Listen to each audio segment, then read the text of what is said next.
Bienvenidos a Hechos Criollos, un espacio para nuestra historia y tradiciones. Entonces, bueno, se van a ir conectando las personas. Ya yo hice una especie de introducción. Feliz día y tarde noche a todos nuestros estimados seguidores. Mi nombre es Juan Carlos. Hoy tengo el honor de poder entrevistar al profesor, doctor Tomás Estraca, conocido historiador venezolano, quien dirige el posgrado y el doctorado de la Universidad Católica Andrés Bello. Muchos trabajos. De hecho, los trabajos que recomendamos en el live pasado con César Pérez, recomendamos uno de la República Fragmentada, a propósito de que estábamos hablando de Rocio, también hablando de la parte del mito bolivariano y todo este tema, ¿no? Y bueno, hoy decidimos contactar con el profesor para explicar, o para que él nos explique un poco todo aquel tema de Colombia. Porque, sabe, profesor, se da frecuentemente un debate en las redes sociales, a veces impulsado por las vísceras del antibolivarianismo que ha surgido producto de toda la propaganda bolchevique, etcétera, ¿verdad? Pero también vemos que son debates irracionales, ¿no? De que, bueno, que Colombia era una locura, que Colombia era un proyecto que no tenía ni pies ni cabeza, que eso era una locura de Simón Bolívar, ¿sabe? ¿No? Este tipo de debates que quizás, si se dan en unas 2 o 3 vertientes, no son estériles, pero se repiten constantemente. Entonces, hemos tenido muchas publicaciones en las cuales, bueno, explicamos parte de lo que fue el proyecto colombiano, tanto el de Miranda, la Colombia de Miranda, como la Colombia de Bolivia. Decidimos, bueno, vamos a invitar a alguien que sabemos que trabaja con este tema, que ha sido una de sus líneas de investigación, y bueno, nadie mejor que usted, pues, ¿no? Entonces, nada, las cámaras de Hechos Criollos son todas suyas para que haga la exposición de motivos.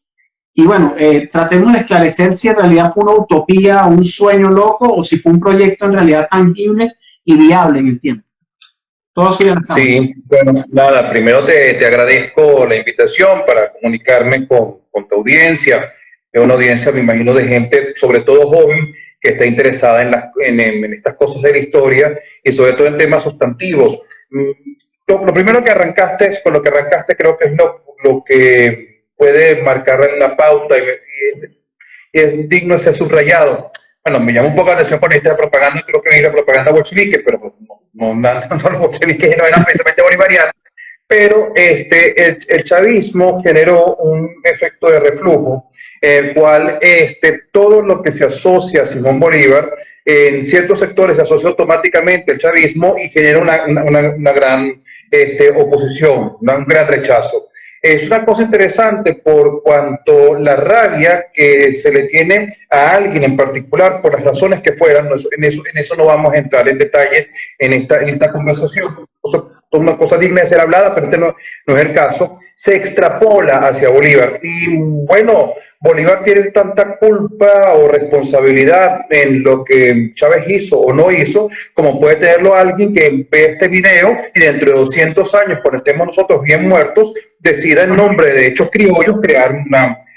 O sea, no es que uno es responsable de que las ideas que se plantean en un momento dado sean interpretadas de otra manera. No se puede ser responsable, qué sé yo, de haberlo dicho mal o de lo que sea. Pero en este caso es importante la síntesis, sobre todo porque si algo ha caracterizado la manipulación política en los últimos años es la falta de síntesis, es la simplificación, es la generalización, es el descontextualizar algo y usarlo para cosas concretas. Y si nosotros criticamos esto en la acera de enfrente, tenemos por nuestra cuenta que evitar caer en lo mismo y ver las cosas con calma. Yo, de hecho, lo digo acá, yo quería escribir un texto que lo voy a llamar los nuevos bolivarianos, ¿no? O los otros bolivarianos, que son de esta gente que le echan tanta culpa a Bolívar que al final crean un monstruo, un demonio similar al héroe que crean los demás. Como que si Bolívar, o sea, caen en lo mismo, es un solo hombre que hizo la historia, un solo hombre tiene la responsabilidad y el resto de la sociedad venezolana no tiene nada que decir al respecto. Y eso es muy peligroso porque eso puede traer otras consecuencias prácticas de otra índole.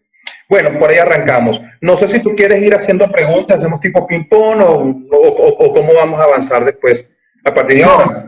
vamos a ir conversando. Ok, Perfecto, lo que usted acaba de mencionar es un tema para otro, sí, completamente diferente. Pero vamos con el tema de Colombia.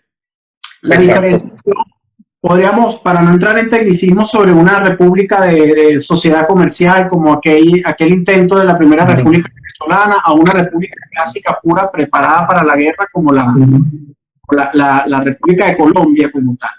Vaya al génesis de la idea bolivariana, para quienes están escuchando, de Colombia.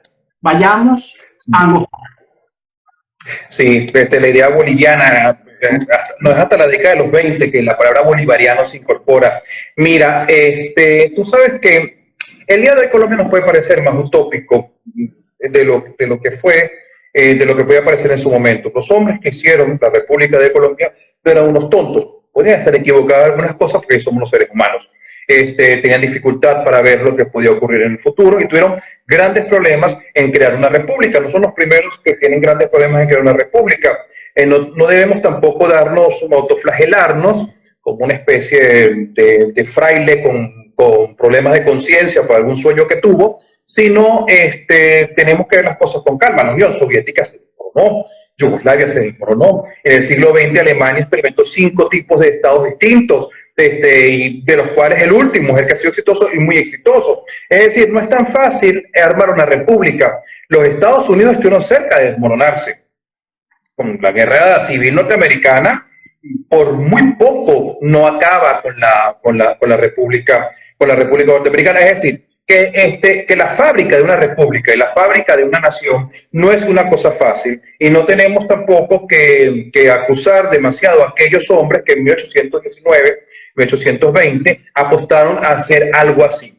Primero. Segundo, ellos tenían un argumento muy bueno, que es algo que se dice poco. Colombia no fue la idea de Bolívar, no fue, o sea, fue una idea de Bolívar, por primero que se le ocurrió. El nombre lo toma de Miranda. Miranda estaba pensando en algo más grande, pero Bolívar, él, en todo caso, él está viendo lo que había sido la historia inmediatamente anterior. No lo dice, es interesante, no dice un documento, pero sí lo podemos ver que está la historia inmediatamente anterior, que lo precede y no lo precede con mal. Mira, ¿cuál es fundamentalmente, qué es lo que está en el fondo? Que los territorios, lo que el día de hoy es Venezuela. Podríamos inclusive agarrar una buena parte de la Guyana Esequiba, pero bueno, pero ya eso sería ya meterse en tecnicismo. Lo que es Venezuela, de lo que actualmente es Colombia, de lo que actualmente es Ecuador y de lo que actualmente es Panamá, tienen algunos problemas de carácter estratégico que solo se pueden resolver en conjunto. Que la administración de estos territorios debe ser resuelta en conjunto, porque si no la cosa no funciona. Y si no podemos ver bien, esto al primero que se le ocurre es al rey, a la corona española, cuando crea el virreinato el 17, después la segunda versión del 39. La Gran Colombia no es mucho más que la corona española, que el virreinato, y responde que cuando hablé de las naciones fracasadas, de los estados que no pudieron sobrevivir, responde a lo que va a hacer México con el Imperio Mexicano, a lo que es Centroamérica con la República Centroamericana, a la Confederación Peruano-Boliviana, cuidado, a la gran confederación esta de lo que Argentina intentó y no pudo a partir del año 10. Es decir, la idea es, bueno, administrar como se venía administrando, porque la administración española fue bastante eficiente en el sentido de que no se cayó, no se desmoronó, no funcionó. Luego, después de esto, a los otros que se le ocurre en Colombia antes de Bolívar, son, bueno, se firma una alianza y confederación, que es la base con la cual jurídicamente se decretó la República de Colombia, entre la Junta de Caracas y la Junta de Bogotá en el año 10. Pero los que se van más en serio, y este es un tema que hay que estudiarlo con calma, son la gente de Cartagena, las Provincias Unidas. Ellos le proponen a Caracas, francamente, unirse el año 10. Claro, ellos tenían una idea distinta, están en guerra con Bogotá, ellos vieron que esa es la alianza perfecta. O sea, nosotros, si unimos a Caracas y a Cartagena y Panamá, tenemos toda la costa de América. Pero ellos son los que proponen, y cuidado, cuando Bolívar llega en el año 13, y por primera vez propone en Caracas hacer un congreso neogranadino venezolano, Bolívar viene como oficial de las Provincias Unidas. Yo estoy casi completamente convencido que esa idea de unirlo, porque la idea estratégica de hacer toda una cosa junta, ya eso lo puede haber tenido Bolívar en la cabeza, pero la idea de unirlo es una idea que la ha propuesto el Estado del que es oficial. Luego está el caso de Morillo. A Morillo lo nombran jefe del ejército expedicionario de Costa Firme. Es decir, a Fernando VII también se le ocurre que tiene que resolverlo todo junto. Y luego cuando se crea Colombia, en última instancia Colombia gana la guerra. La gana. Y o sea, cumple ese objetivo. Es decir, que ver aquello como una cosa utópica en el año 20 no tenía por qué, no era una referencia obvia. Al contrario. Si algo había demostrado la historia era que unirse y resolver los problemas conjuntos en términos estratégicos por lo menos de conflicto funcionaba. Y ya después de esto, pasa que podemos dejar que hagas otra pregunta para yo no encadenarme, una y otra vez usted lo ha demostrado que hay una gran cantidad de problemas que tiene Venezuela, que tiene Colombia, ya con Ecuador es un poco más lejos, pero inclusive con Ecuador, que son problemas que tenemos que sentarnos a ver cómo los resolvemos. Te pongo dos. La violencia colombiana, el tema de la guerra, en la década de los 70, 80 y 90, bueno, Venezuela no podía cuidarse cruzada de brazos, eso afectó a Venezuela de distintas maneras, o la crisis migratoria venezolana que está afectando a Colombia de distintas maneras. Son dos, por decirte, así a la primera, en los cuales o nos sentamos a ver cómo lo resolvemos juntos, o no lo vamos a resolver. Sí, usted toca un tema bastante interesante, profesor, que es el tema de Pablo Morillo y la guerra, ¿no? De aquello de que, bueno, dejamos de tener una guerra civil para empezar a tener una guerra internacional, ¿verdad? Ojo, esto es la perspectiva de la historiografía venezolana, porque yo por lo menos aquí en España, que he hablado con algunos amigos historiadores, ellos ven esto como una guerra de secesión, o sea, ellos ven las guerras de independencia hispanoamericana como una guerra civil, nunca la han visto como una guerra internacional, ¿no? Pero fíjense, por lo menos cuando nosotros hablamos de Colombia y el reconocimiento político de esta gran entidad político-territorial que surge del 19 y que, bueno, que se consolida en el 21, ¿verdad? Con respecto al reconocimiento intrínseco que haya hecho Pablo Morillo a Simón Bolívar durante el armisticio de Santa Ana de Trujillo, ¿no? Entonces, sí se puede hablar de un reconocimiento como tal por parte de ¿cómo lo digo? Un reconocimiento muy, muy, muy primitivo de la existencia de ese Estado colombiano por parte de la corona. Bueno, es que firma un acuerdo pues, entre el representante del Reino de España y el representante de la República de Colombia. El acuerdo lo dice, si no con estas palabras, un poco más, un poco menos. Es bueno que aclaremos, porque tanto tú como yo hablamos de Colombia, y la gente puede confundirse. Normalmente esta Colombia, la que estamos hablando es la Gran Colombia. El nombre Gran Colombia es un nombre que se inventa a finales del siglo XIX para diferenciar la Colombia que existió entre 1819 y 1830 en términos efectivos, 31 en términos legales, y la Colombia que ahora existirá a partir del año 63-64 hasta el día de hoy. Para hacer esta diferencia, eso es bueno hacer una puntualización, que eso no está claro en Venezuela, no está claro tampoco completamente en Colombia. Entonces, bueno, hecha esta puntualización. Es un acuerdo que se firma en Santa Ana. Y me gusta mucho hablar del acuerdo, pero vamos primero a lo del reconocimiento. Bueno, esto es darle por lo menos una condición de beligerancia al otro y un reconocimiento intrínseco. En estos días que en Venezuela ha habido este acuerdo insólito que entre tantas cosas hemos olvidado, por hablar de la facilidad, pero entre el gobierno y Guaidó para administrar la ayuda humanitaria, ha habido muchas discusiones. ¿Quién está de acuerdo?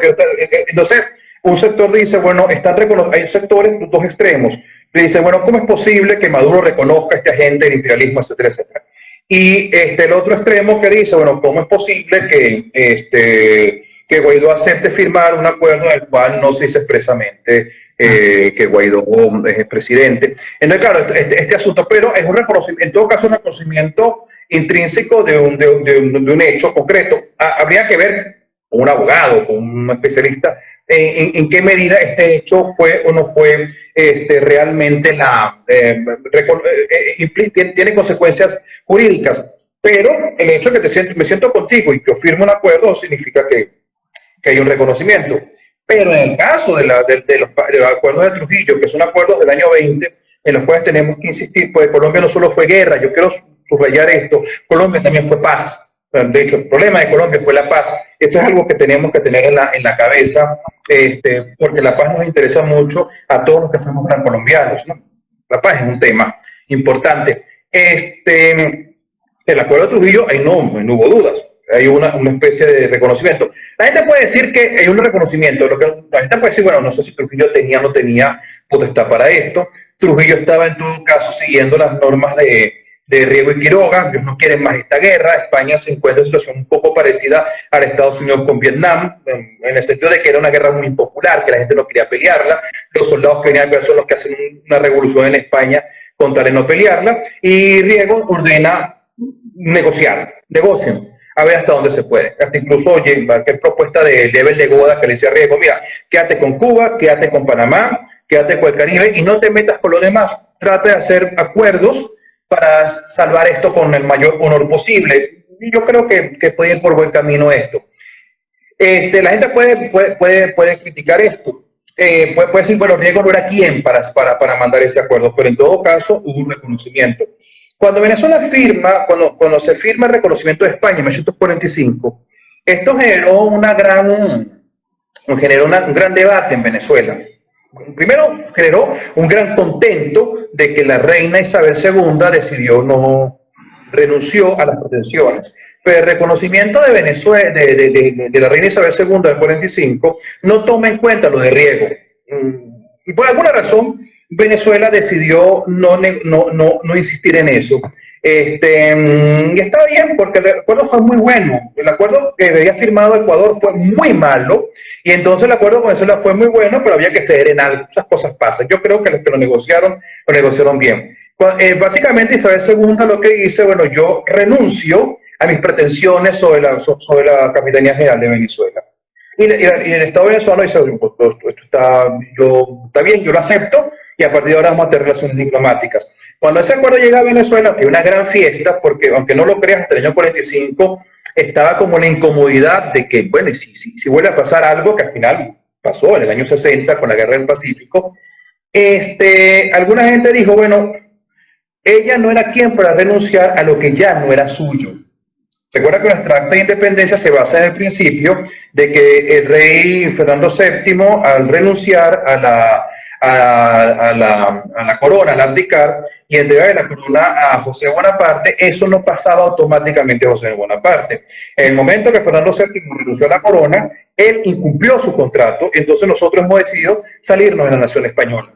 Bueno, pero entonces, esas son las cosas que hay con las negociaciones. Pero antes de esto de Isabel II y de esto, que es lo que hubo que ceder para que la cosa fuera más rápido, básicamente España estaba pidiendo que Venezuela le pagara todo el costo de la administración del país entre 1810 y 1821-22.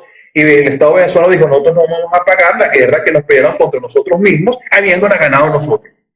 Se aceptó dividir el dinero que estaba en el San Pedro Alcántara, bueno, mandó unos buzos, eso lo dividimos por la mitad. Aceptaron otras cosas, pero tú no vamos a pagar una guerra que nosotros habiéndola ganado. En fin. Que de hecho, profesor, ahorita que nombra lo de San Pedro Alcántara, yo tuve la oportunidad con el profesor Fernando Falcón, con quien vi clase en toda la carrera, de estudiar el caso del San Pedro Alcántara. Resumo rápidamente para quienes nos escuchan, ya lo resumimos en otras oportunidades. Hay un accidente en el navío de línea, en la nave capitana, que traía la flota del mariscal Enrique, y explota repentinamente la nave. Explota repentinamente la nave, y en la nave estaban 600.000 pesos, 600.000 reales. Exacto, los sueldos. 1.100.000 pesos, 1.100.000 pesos. Y esto nosotros lo trabajamos porque el mismo profesor Fernando Falcón me dijo que hasta 2013 todavía había una reclamación de España con respecto a esto. Se hizo durante los gobiernos de Medina Angarita, Pérez Jiménez, Betancur, puede ser porque a lo mejor hay una reclamación de España, pero no es una reclamación nueva. Se decidió que los sueldos fueran recuperados y se dividieran mitad y mitad. 1 millón de pesos era un montón muy grande de dinero que le hacía falta a Venezuela y le hacía falta a España. Y el San Pedro Alcántara, que es una nave capitana que traen en Riley y que explota, esa explosión ha generado toda clase de debates. Uno de los problemas del ejército de Morillo es que decían que Morillo era ladrón, que había... pero parece que los San Pedro Alcántara va por allí. Entonces, pero bueno, yo creo que se explotó el barco, simplemente hubo un accidente.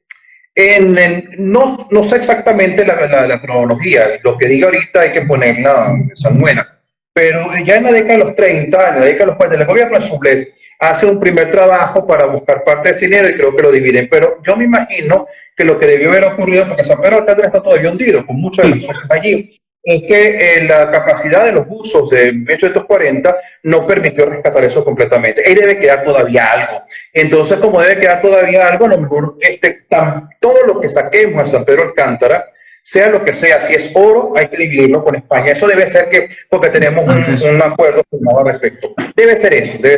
Al salvo que hayamos estado sacando cosas, eso es probable y no lo hemos dicho, que se enteraron en España. Eso a lo mejor pasó algo así. Pero no estoy seguro porque la gente que está investigando San Pedro Alcántara, yo la conozco y eso está, yo no lo que han hecho es darle vuelta, hasta donde yo sé.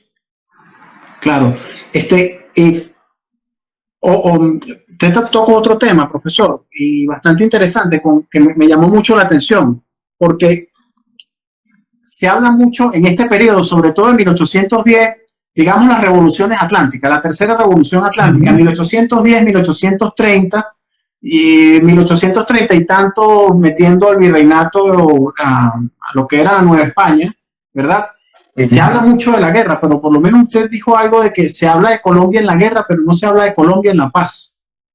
Me gustaría que explicara un poco de eso, esa Colombia de paz, esa Colombia que tuvo paz, que gozó de cierta paz. Sí, o que persiguió la paz. Colombia no logró sobrevivir hasta la paz. Fundar la paz es más difícil que ganar la guerra. Lo que se habla, por ejemplo, de Estados Unidos con Irak. Estados Unidos ganó contundentemente 2 guerras en Irak, pero ganar la paz le ha sido bastante más complicado, porque construir la paz es otro asunto. A lo que vamos con esto de la paz, en los acuerdos de Trujillo de 1820, el acuerdo de armisticio, ese armisticio por 6 meses, que fue lo que muchos sectores le dieron a Morillo, por lo que Morillo decía renunciar, porque dice, bueno, Bolívar lo que va a organizarse mejor estos 6 meses, claro, son 6 meses de guerra, ni tonto que él fuera. Morillo no se organizó más porque no mandaron más gente. Pero sobre todo el acuerdo de regularización de la guerra, son 2 hitos muy importantes. La regularización sobre todo porque venimos de la guerra-muerte. La guerra-muerte que es ese principio de combatir sin cuartel. Una guerra-muerte que en términos legales se proclama, no se decreta porque Bolívar no tenía potestad para decretar, se proclama en 1813. Esa proclama tiene dudosa legalidad como casi todo lo que ocurre en el año 13 con Bolívar. En el año 17, esa proclama establecía que aquellos españoles que no se unieran a la independencia serían ejecutados. Y eso tiene una consecuencia terrible, porque Bolívar pierde aquel primer trance y más bien se la aplican a él. Eso hay que tener cuidado cuando uno hace un desafío, porque si tú lanzas el guante y no tienes posibilidad de ganar, el que te lo recoge te la va a aplicar a ti. Después, en el año 17, es la ley marcial que la aplica esto, lleva la guerra-muerte a los venezolanos. Y en el año 21, en el año 20, 3 años después, lo que se decide, y bueno, claro, la gente que se está matando por su cuenta, la mayor parte de los que se están matando no están pendientes de nada, simplemente se están matando. En el año 20 se decide regularizar la guerra, que es respetar a los prisioneros, es decir, que a los prisioneros hay que darle unas condiciones dignas, establecer principios para intercambio de prisioneros, para intercambio de correspondencia, este tipo de cosas, y el cuidado de los heridos. Creo que son 2 o 3 puntos, hay muchas más cosas, pero son 2 o 3 puntos. Como dice el historiador Rafael Ramón Castellanos, y después eso ha sido investigado por el historiador y politólogo Francisco José Alfaro, que ha trabajado esto a detenimiento, este es uno de los antecedentes más interesantes que tenemos sobre el derecho internacional humanitario. Es decir, Colombia, de las cosas que puede decir, es que hizo uno de los primeros, y España también lo puede decir. Aquí y además es una cosa interesante en términos, bueno, ya reconciliación, no, en España, en Venezuela no tenemos problemas realmente con los españoles, ni viceversa, eso es una cosa que yo no creo que haya alguien en este mundo que ande bravo por algo que hizo. Sí. Bueno, además, a eso ya de reconciliación, y cuando estábamos negociando la independencia, el reconocimiento, ¿a dónde fue? No se quedó Sublete en casa de Morillo, lo recibieron y almorzaron, tenía como su huésped, Morillo para recordar sus buenos tiempos. En todo caso, pero tanto España como los países gran colombianos deberíamos hacer más énfasis en esto, porque pelear una guerra y ganarla lo han hecho muchos países, pero llegar a acuerdos y construir cosas para la paz no lo han hecho tantos. Y nosotros hicimos algo que creo que deberíamos cacarear. Y eso es un lauro tan importante como las batallas que se ganaron en Perú para Colombia, como también para España, que perdió la guerra, pero la perdió muy dignamente. Profesor, otra pregunta, y aquí sí yo me tomo el atrevimiento de quizás intervenir un poco. A mí me gusta hacer novelas históricas, escribo novelas históricas, y ahorita estoy escribiendo sobre... Muy bien, ya tengo éxito. Sí, no, yo tengo 2 publicados ya. Tengo una novela sobre el almirante Padilla, que me la está corrigiendo ya Fernando, algunos toques técnicos. ¡Qué maravilla! Pero me quiero concentrar, no quiero hablar de Padilla como tal, sino que quiero hablar de esa parte de la conspiración, porque cuando usted me habla de la paz en Colombia, ciertamente desde Ayacucho, ¿verdad? Desde Ayacucho se consolida en cierta forma, o lo veo yo así, se consolida en cierta forma esa paz que se estaba buscando, y creo que aquí es donde nacen, y es una opinión, aquí es donde empiezan a nacer los problemas políticos, y no se supo debatir el problema político, que bueno, surge la cuestión entre centralistas y federalistas, lo que hablábamos al principio, aquellos que abogaban todavía por una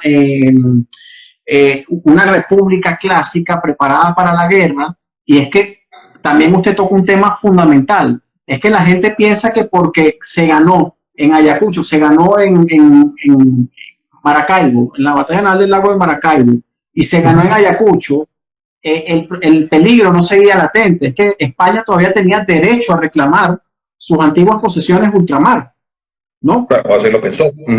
Exactamente.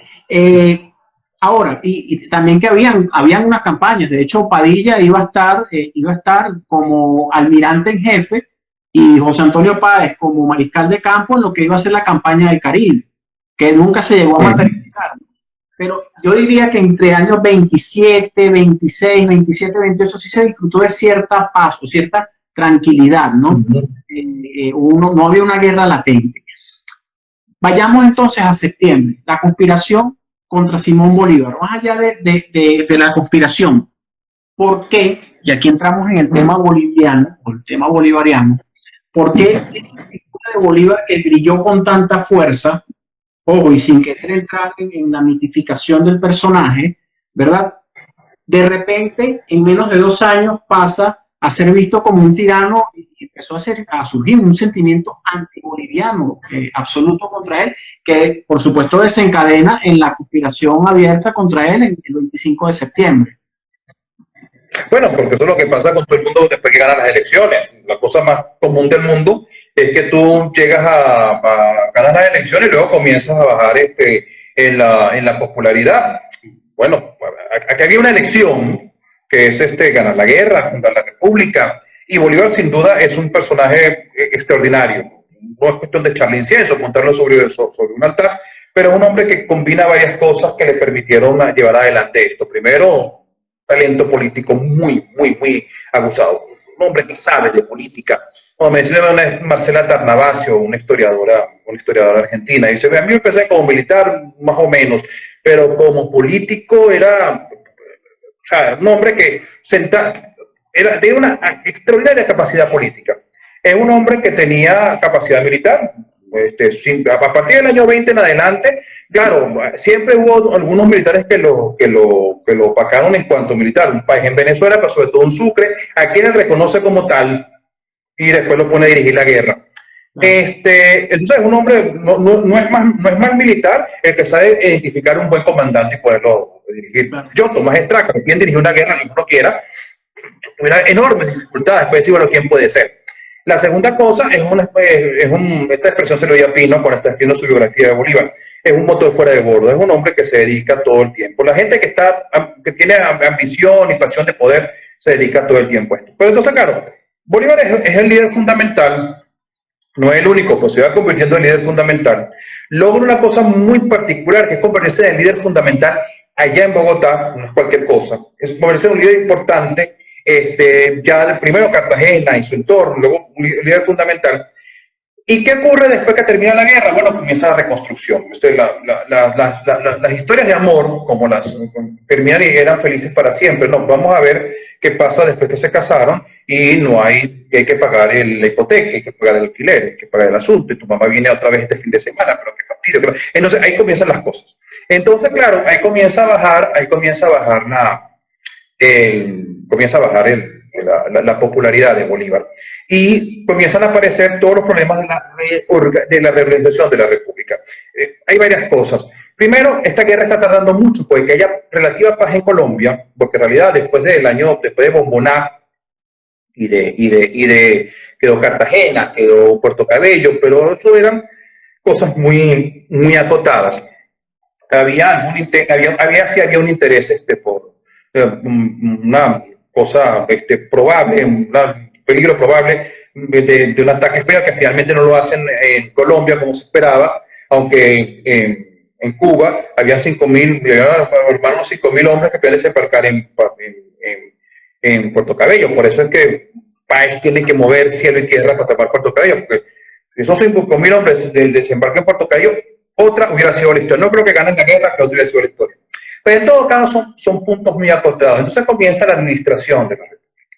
La República que está fastidiada con la guerra, porque aquella paz en Colombia no significa que no haya guerra, hay una guerra que está en Perú. Una guerra que sigue significando recursos materiales, sigue significando recursos humanos.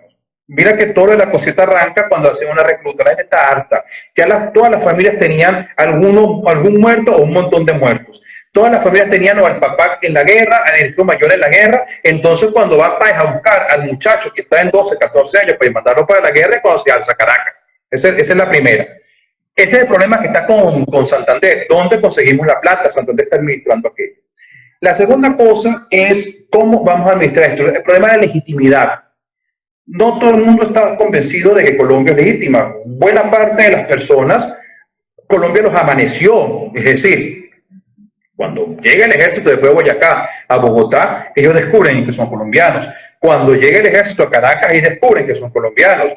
Y en Bogotá, por lo menos, ustedes van a seguir siendo la capital, pero en Caracas usted pasa a ser la capital de una provincia. Es decir, usted va a estar casi peor de lo que estuvieron en 1810. Esto genera problemas muy, muy importantes, sobre todo en Caracas. Dicen, no, nosotros no queremos. Y ahí comienza a surgir algo que podemos llamar como un espíritu protonacional. No es un nacionalismo en sí mismo, pero recuerden que el nacionalismo ocurre así. Primero está en la cabeza de unas élites y luego poco a poco se va llevando va llevándose al extremo de las personas. Entonces, esto comienza a generarse una gran cantidad de problemas hasta que en el año 25-26 Venezuela con la cosita se revela y prácticamente acaba con Colombia. ¿Por qué acaba con Colombia? Porque Bolívar tiene que ir para Caracas tiene que ir de Perú. Además hay otra cosa con Bolívar. Bolívar es el presidente de Colombia y dictador de Perú. Entonces es un hombre que no es que esté cabalgando horarios, porque la gente se tiene un montón de problemas y este hombre lo que se le ocurre es ser dictador de Perú y está hablando porque iba a invadir Cuba, a meterse un lío con los gringos, que no querían que tenían los ojos puestos en Cuba. Y cuando está muy emocionado le había prometido a Oleri que a lo mejor se va para Irlanda y a lo mejor se va para España. Que me dijo alguien, por cierto, que los archivos españoles, seriamente la inteligencia española estuvo siguiendo esa posibilidad, seriamente. O sea, a nosotros nos pareció más loco de lo que nos pareció a ellos, pero claro, cualquier país serio, si alguien dice que lo va a invadir, tiene que averiguar. Entonces, claro, Bolívar se viene para Venezuela y aquello es un problema con tensiones ante todas las cosas todos los días.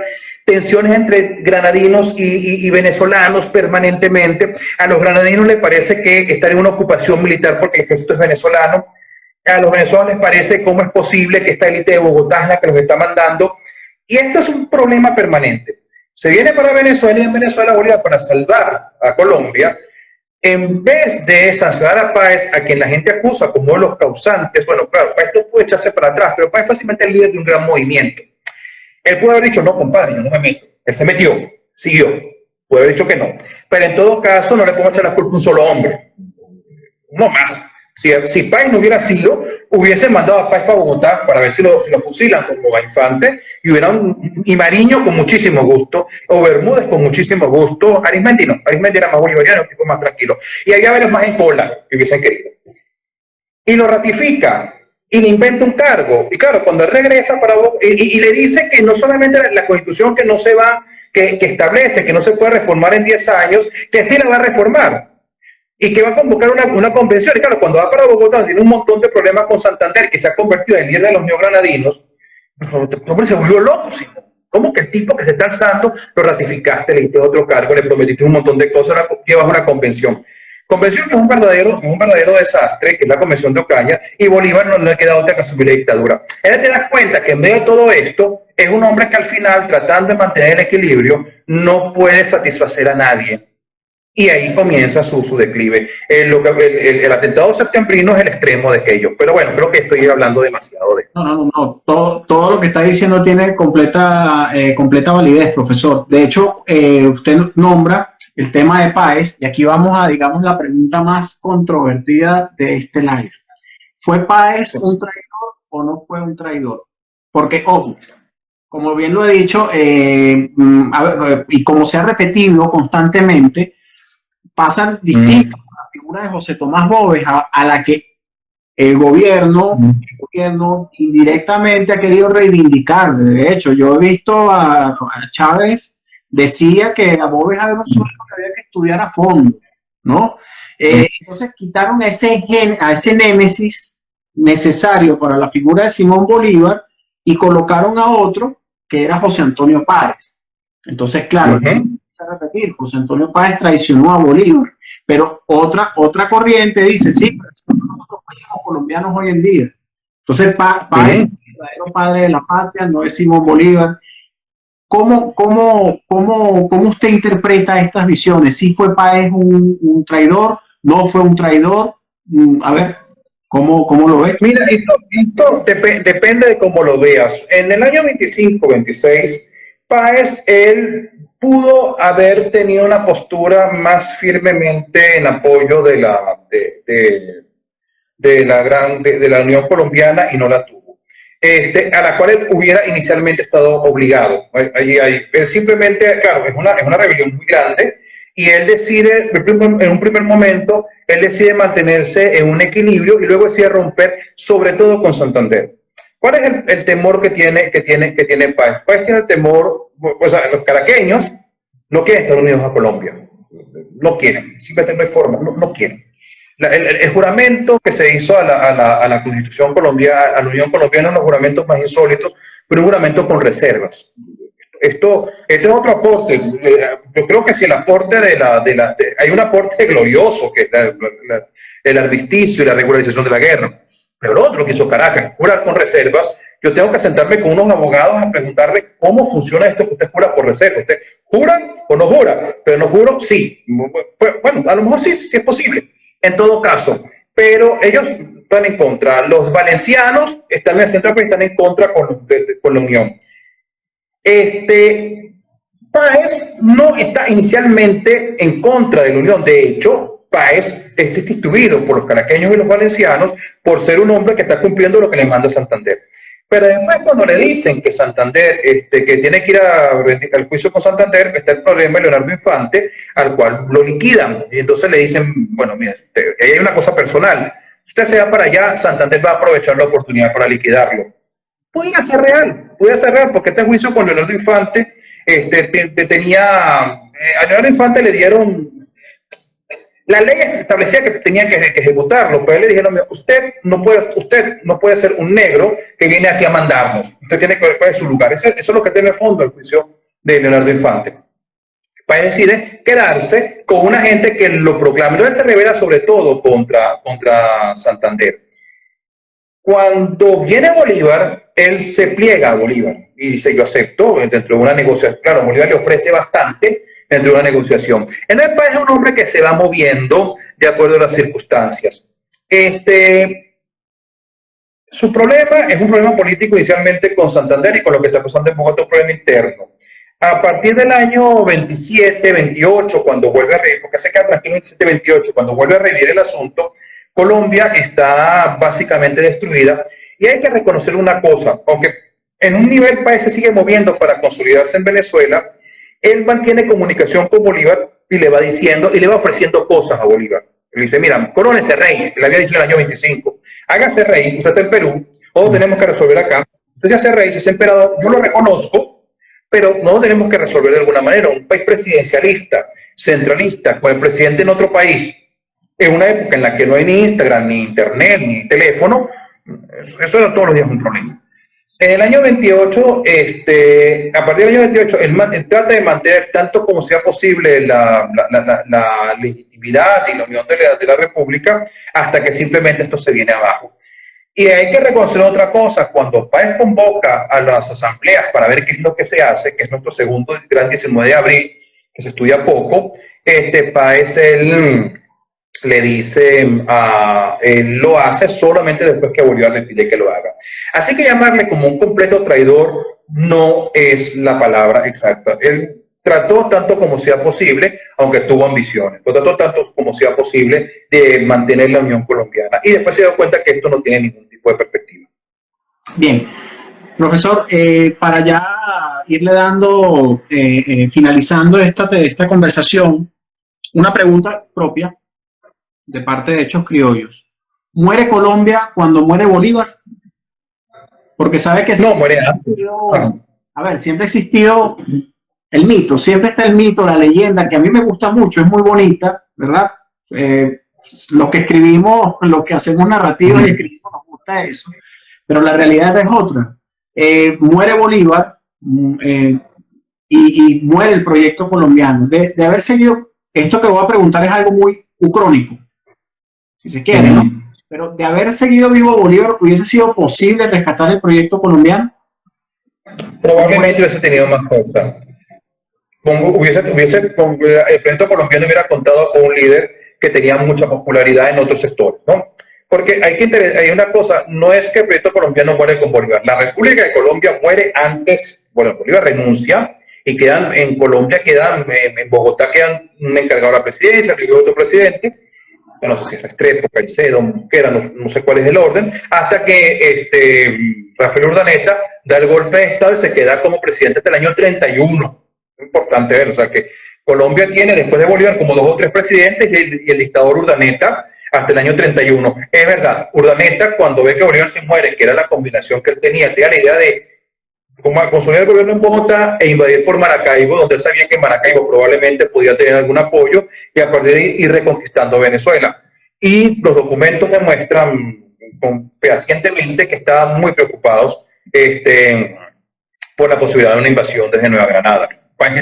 Ese es un temor que los venezolanos hasta el año 31 no se les quita.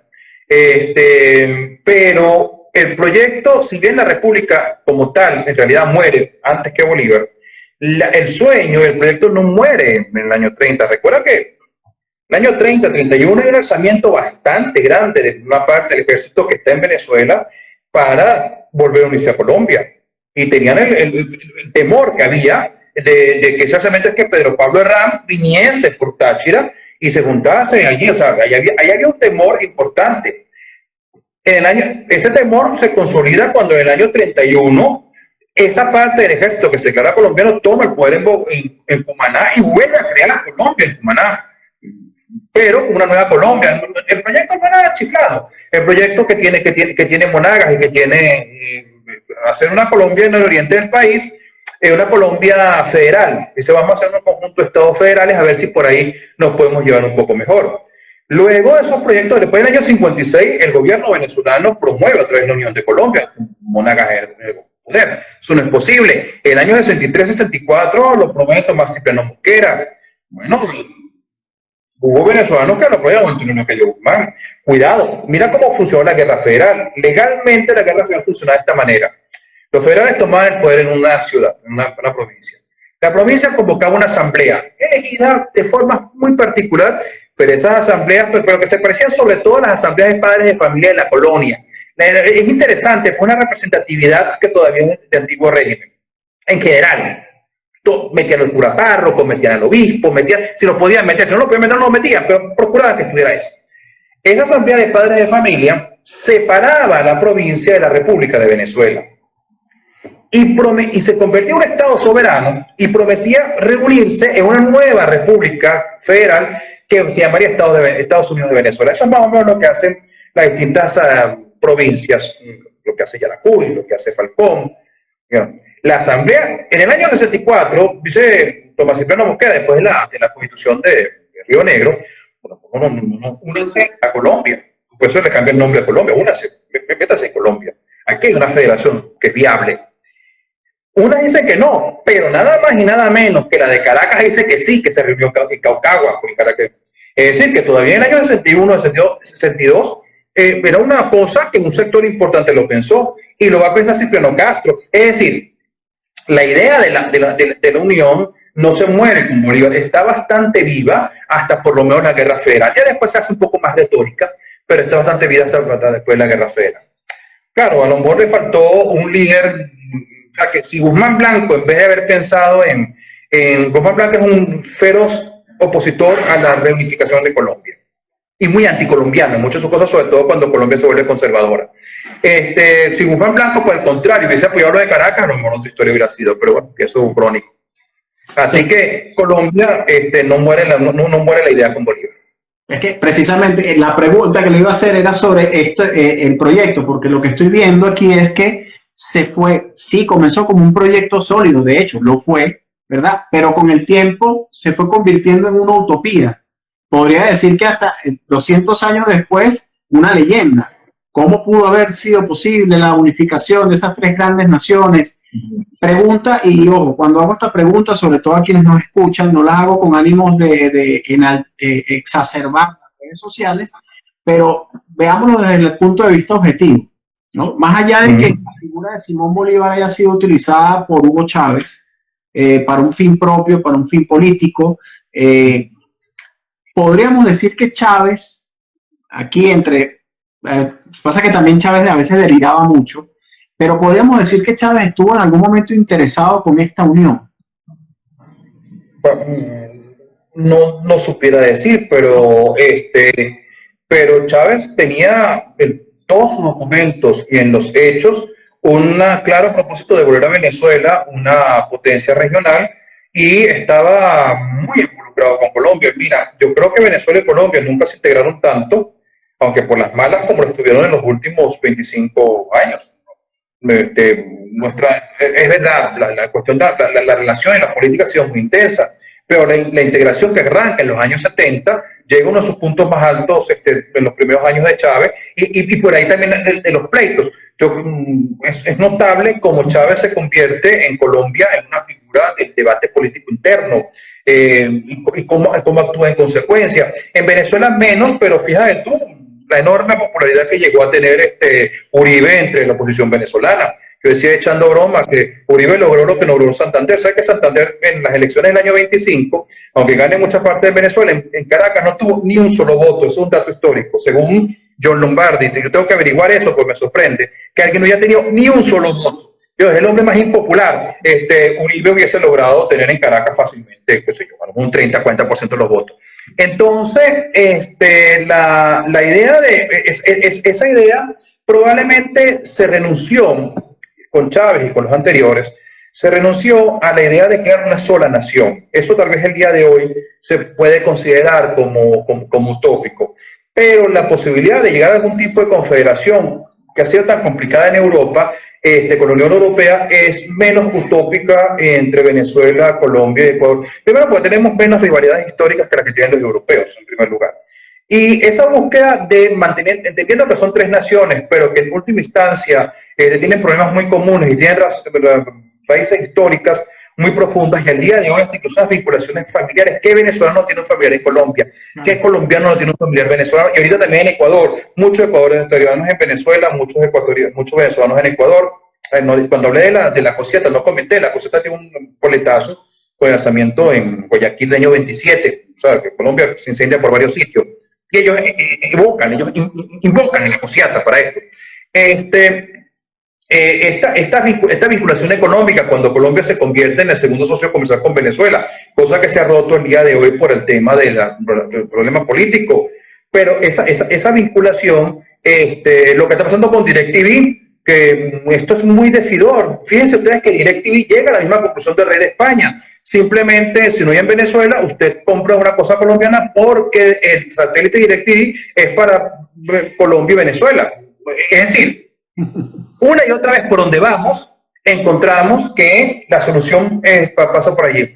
Entonces, por allí resulta ser, yo creo que puede resultar utópico en la nación, una sola nación, en lo inmediato, no sabemos en 100 años. Pero yo creo que cuando en el año 46, Lleras Camargo, Rómulo Betancourt y Velasco Ibarra deciden crear la flota gran colombiana, estaban dando los pasos en esa dirección. Y esto es importante porque es la primera vez que se decide crear algo gran colombiano, una flota mercante. Es una idea interesante porque tenemos que resolver problemas comunes. Bueno, vamos a arrancar administrando cosas concretas. ¿Qué podemos administrar una cosa concreta? Vamos a hacer una empresa que nuestros productos los ponga en el exterior y los traiga, y eso baja, y vamos a acomodar los aranceles. Y vamos a ver por ahí cómo va. Y este tipo de caminos fue avanzando y yo creo que va a seguir profundizándose. DirecTV Gran Colombiano nos dice bastante al respecto ya en otro momento. Sí, leo algunos comentarios, profesor, ya para finalizar. Mauro Centeno, hola. Manu.sw, se debe el abrazo de respeto entre Bolívar y Morillo, siendo ambos queridos hermanos masones. Eso es otra conversación. Excelente conversación. Triple abrazo fraternal. Ya va a ver aquí. Uy. Ajá. Vamos a seguir aquí. Corazoncito, profesor, tiempo sin verlo. A ver. El tema de con Río de la Plata pidiendo ayuda a Bolívar contra la invasión del Imperio de Brasil por la banda oriental, ¿no? Las colonias eran ejemplo de una monarquía policéntrica. Esto influyó en la importancia y los intereses que estaban acostumbrados a las ciudades de América, Caracas, Quito, Lima, Bogotá, etcétera. Nos dice Laraya Gía. Ortega nos dice el Congreso colombiano al que llama al PAES. Por favor, súbelo a YouTube. Fue una coincidencia, efectivamente. 17 de diciembre muere el Libertador, y un 17 de diciembre de 1819 nace Colombia, con la ley fundamental de los pueblos de Nueva Granada. Estas coincidencias son la base para proteger mitos. Mitos sobre... Bueno, claro, yo les dejo eso a los astrólogos. No deja de ser sorprendente que dos hitos fundamentales en la vida de Bolívar coincidan el mismo día, pero bueno, ya no sé, pedirá la astrología al respecto. Exactamente, pues, por eso, porque esos son los perfectos. Se traicionan son las ideas. Se pregunta si Páez traiciona a Bolívar, pero Bolívar fusiló a Piar y entregó a Miranda. Manu OSW. Colombia fue un proyecto político y militar para enfrentar a España, pero que de mantenerse en el tiempo sí fue una utopía. No podríamos decirlo, por eso entramos en una ucronía. Habría que ser una serie de haciendo una cuestión tipo crónica, como El hombre en el que The Man of the High Castle, este tipo de cosas, ¿no? Bueno, profesor, ¿tiene algunas últimas palabras que decir? ¿Alguna lectura que recomendar? No, nada, agradecer en general el esfuerzo que están haciendo ustedes y otra gente en internet, en las redes, por tratar de llevar la historia a todos de la forma más sencilla, más asequible posible. En cuanto a lecturas, ¿sabes qué? Hay una cosa que hace falta, que más allá de los estupendos capítulos de Gil Fortul en la historia constitucional de Venezuela, hace falta una historia de Colombia. La historia de Colombia ha sido ese trabajo de George Lombnet, que dice que el espejo roto, que todos nos vemos en el espejo, pero vemos un pedacito del espejo. Cuando hablamos de la Cociata, no hablamos de las rebeliones en Quito o en Guayaquil. Cuando hablamos de la Unión de Caracas, no hablamos de la Unión de Panamá, la cual Restrepo le dice a Caracas, sigan el camino de Panamá, y lo seguimos. Pasa que a la larga terminamos siendo, yo digo, los venezolanos somos los primeros panameños, los primeros que nos fuimos. Pero en alguna medida, ver eso desde conjunto. Hemos hecho algunos esfuerzos. En el Anuario Colombiano de Historia Económica, Social y Cultural, que se puede acceder en internet, hicimos el año pasado, creo, un dossier, sí, en 2019 creo que se ve el dossier, sobre Colombia, donde está un poquito el estado de la cuestión de lo último, que es un dossier que coordiné, tuve el gusto de coordinar participé, pero realmente los que trabajaron allí son la gente de la Universidad Nacional, y Francisco Ortega y Marcela Echeverry. Ese anuario pueden acceder a internet. Yo después te puedo mandar el link para que tú lo publiques. Ahí pueden ver algunos de los problemas vistos desde otra perspectiva, ¿no? Y nada, pues ver las cosas en sentidos más generales, despersonalizándolas pero tampoco quitándole, sin caer al extremo de quitarle a los personajes su importancia. Creo que Colombia tiene mucho que enseñarnos, porque Colombia es el primer ensayo general y con vestuario de construir una república. Y muchos de los problemas que Colombia no puede resolver y que no puede resolver otras de las grandes repúblicas, esas primeras grandes repúblicas americanas, lo pudimos poco a poco ir resolviendo en las que llamamos las pequeñas Colombias que surgimos después. De tal manera que el estudio de la Gran Colombia es una parte fundamental del estudio de la fábrica republicana. Excelente. Bueno, muchas gracias, profesor. Para mí un honor, para todo el equipo de Hechos Criollos, contar con historiadores de su talla. Espero poder contar con usted para otros temas. Queremos nosotros, de hecho, estamos con César tratando de empezar a trabajar el periodo democrático del 58 al 98, empezar a trabajar con el gobierno de los presidentes, a empezar a ver qué falló y qué no, etcétera. Y queremos comenzar con Betancourt, que sabemos que usted también trabaja bastante bien el tema de Betancourt. Bueno, con ustedes el doctor Tomás Estraca, mi persona, Juan Carlos Díaz, de parte del equipo de Hechos Criollos. Profe, mándeme todas las direcciones que quiera para fijarlo en el video cuando lo montemos en YouTube. Y bueno, a colocar sus redes sociales, por lo menos la de Twitter, que es la que vemos que es más activa, ¿no? Recuerden entonces utilizar, a todos nuestros estimados seguidores, utilicen las redes sociales con educación y con paz. Les habló Juan Carlos Díaz. Recuerden que no existe historia aburrida, sino mal contada. Esto es un hecho criollo. Gracias, profesor. Hasta luego. Hasta luego. Finalizar el video.